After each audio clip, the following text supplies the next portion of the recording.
first lot of refugees came to this country from Somalia, who knows where they first went to? Can anybody recall? It was not the dam. Where was it?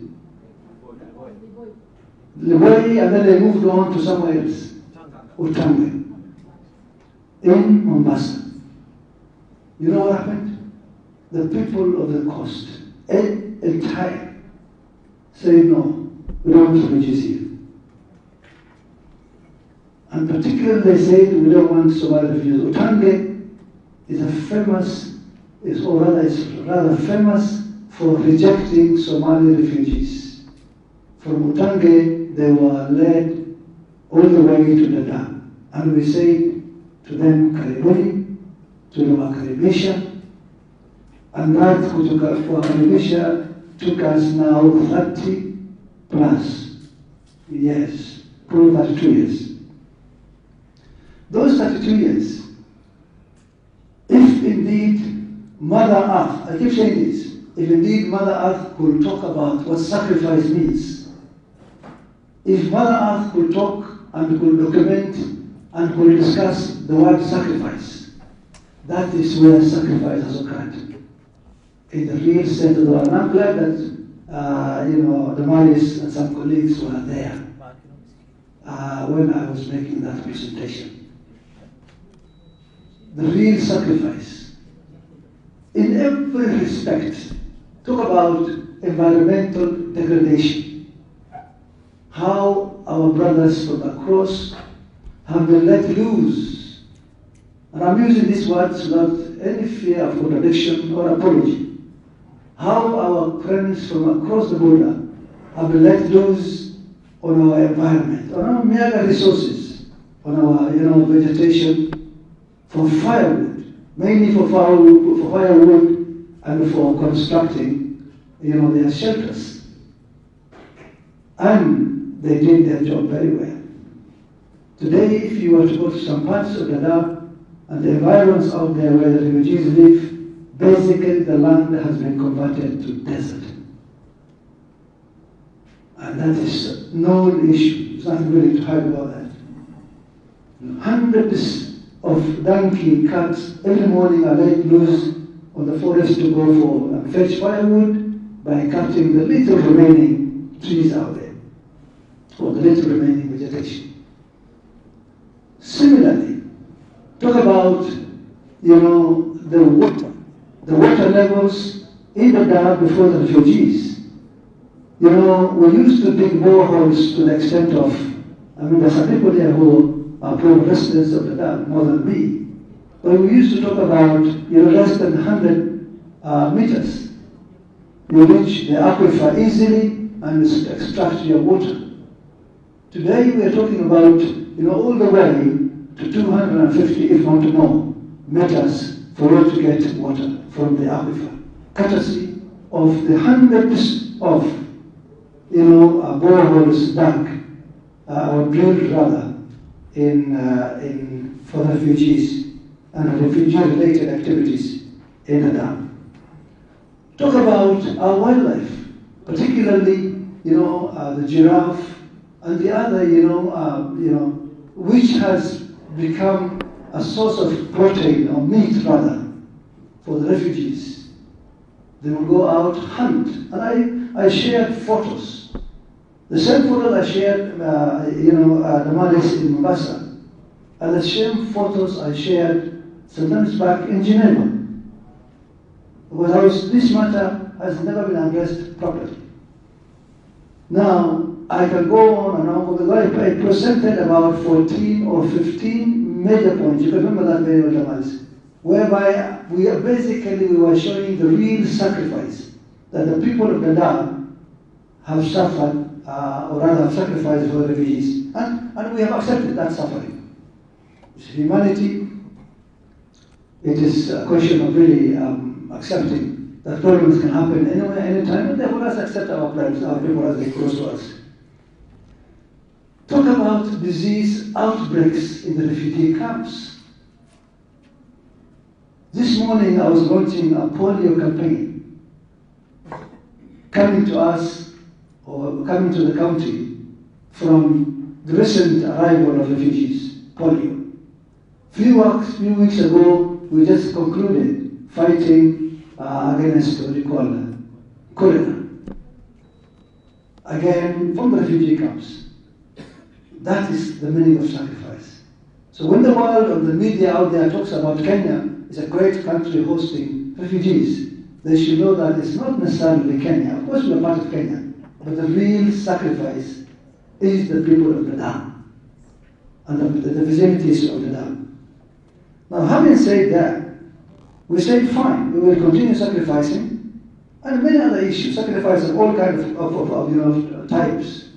Our boys and girls, joining for food, whatever, of course, the drought issues, and many others. Anyhow, that is history. Or still, even though the sacrifice is continuing, but we were seeing, as they say, we were seeing some light at the end of the tunnel. Particularly now, particularly following the Refugee Act of 2021, where we were happy with the news that now things will move into integration, and that the refugees now will be more mixed up with the local communities, with the integration, and there will be good things coming with that. And we were happy. And that's how the issue of Garissa, which was discussed by Zainab, also came into being.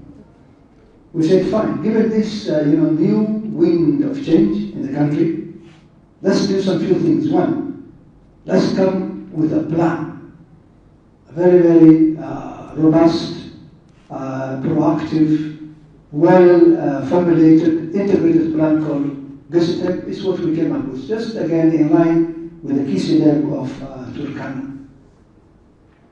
So we started that in a big way, very actively, spent a lot of time and money.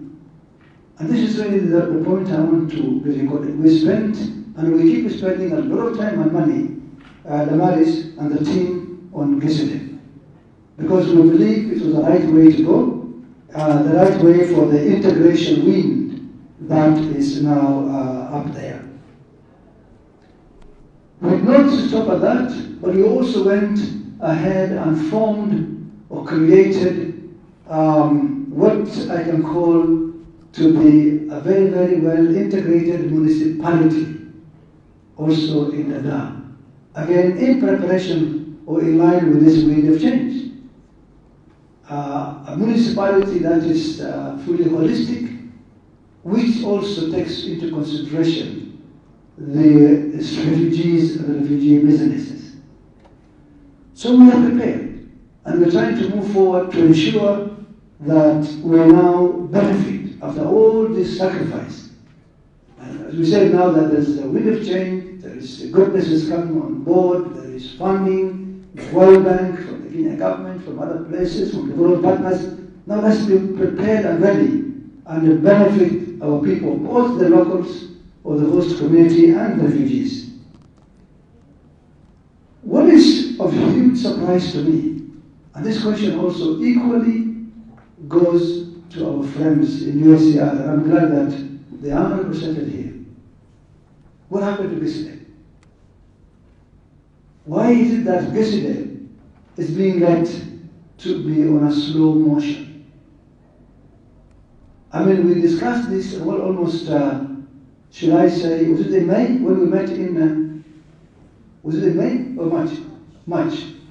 It was in March when we met in Mombasa, and we agreed that we first track this thing. It's almost now, 8 or so months, and I really don't know what is happening.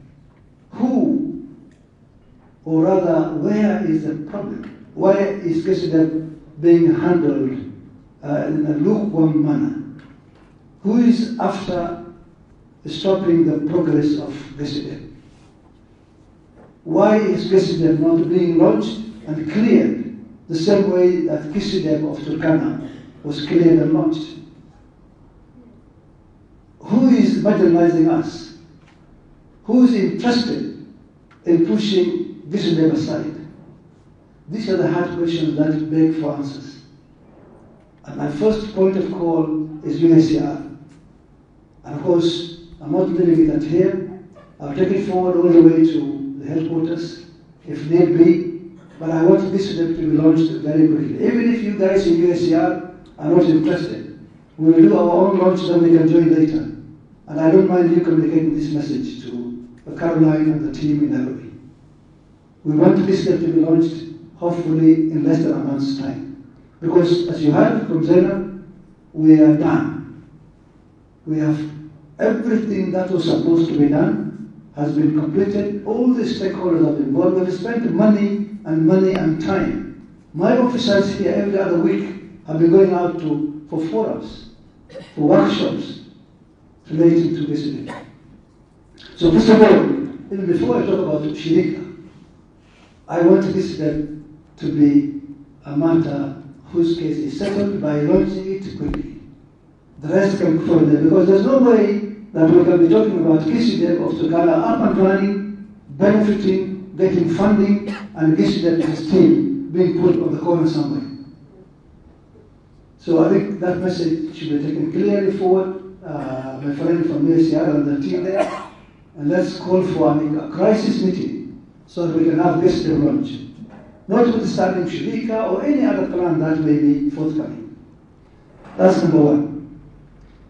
Number two, the managers and the team. To us, Shirika is, or as to me today, and I don't mind you communicating, in fact, you need to communicate this message, that Shirika to me is an unclear. And you heard my deputy governor saying too much Kizungu is true. You know, sometimes we tend to lose out on this small prints. But the message is very simple. If Shirika, whatever plan it is, if Shirika is meant to spoil our cup of tea, as far as Gisidep is concerned, we don't want it. I want to be very, very simple, very straightforward, so that I don't miss my words or I don't want to misquote it. If in any way Shirika is being brought in as a kind of prefect of a Gisidep, or as a kind of bridge between Gisidep and the fundings that we expect to get, and I have to say it, and this is national government. Sometimes national government, unfortunately, when it comes to matters devolution, we have issues. The deputy governor was mentioning something too. So I have heard about a program called Dr. K. It was purely to be a county government business, but somehow it was involved through the MPs, through departments of national government, and today is neither here nor there.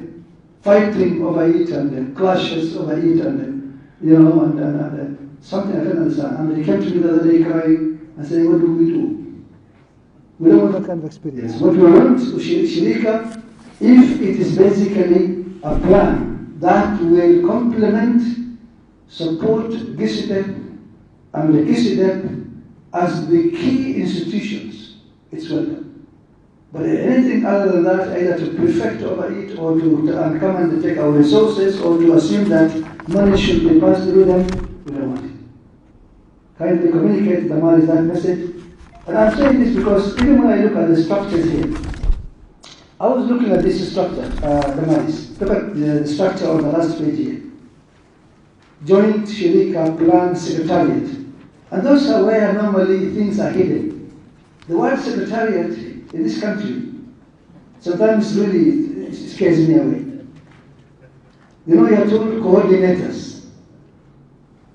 Now, if this is something to do with the dam, with all the suffering of the years, with all what we're going through, I wanted to see really the coordinators there. Why would it be DRS and UNHCR? Where is the county government of Garissa? Start from there. The rest means nothing to me. If really secretariat, if the secretariat itself, Garissa County is not mentioned, or Gisidep is not mentioned, hapo imentia wasiwasi nyingi sana.